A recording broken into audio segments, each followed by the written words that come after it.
Hey, Christ Community Church, it's good to see you. Typically, as a part of our liturgy on Sunday morning, we have a time in the service called Lessons on the Faith where we talk about what we believe and why we believe it. To simplify our online service, we're actually going to remove that from our liturgy and start doing that separately. So, today, what we're wanting to do is talk about what we value as a church and how we can live out those values during a quarantine situation. So, we have this value of pulpit, table, and square. Last week, Neil talked about how we can still observe the pulpit and live out the value of the pulpit under quarantine.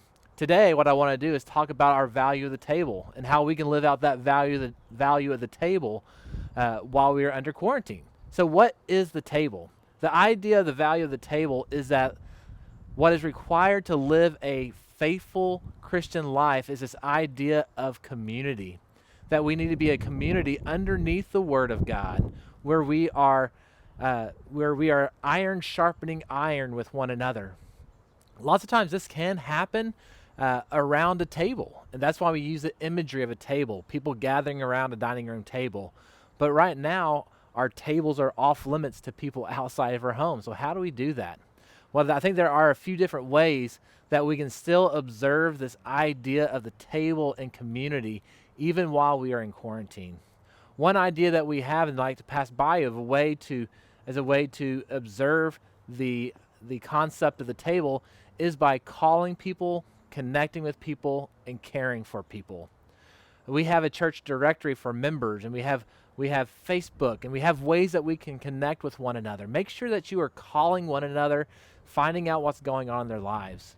We still have discipleship groups and some community groups that are still meeting via Zoom. These groups, though, it's not ideal because you're not around a table, you're not in somebody's living room, but you're still able to connect with them through technology. And also, we can be observing this value of the table by caring for one another.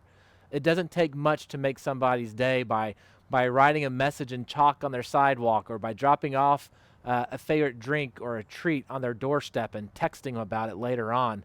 But this idea of caring for one another and letting other people know that they are loved is a good way to observe this idea of the table. Next week, we'll be talking about what we believe and how we will observe the value of the square. How can we be doing outreach while under quarantine? I want to invite you to our service tomorrow on Sunday at 9:30. We'll be posting our video on Facebook and YouTube. Looking forward to worshiping with you then.